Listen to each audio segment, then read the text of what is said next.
Yan, dito nga po sa video ito ay ramdam mo yung suporta ng bawat isa para kay Carla.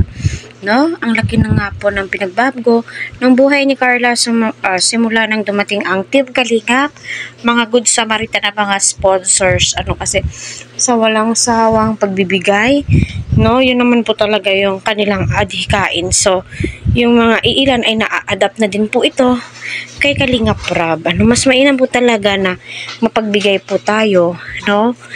Para sa ganon ay maraming blessings ang dumating po sa atin. So, dito nga po, no, sa pag-uusapan po natin, no, ito yung ayaw na ayaw ni Jomar na tinatawag sa kanya ni Carla.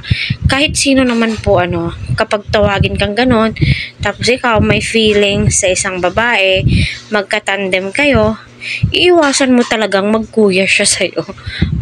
Kasi ang ganda ng conversation po ninyo, Carla, ganun, tapos biglang nagkuya si Carla. So, paano na?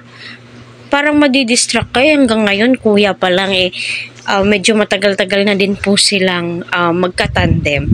Diba? Gayun pa man, yung pagtawag ni Carla kay Jomar na kuya, ay respeto po yun, no? Kasi alam naman po natin na mas matanda si Jomar kay Carla.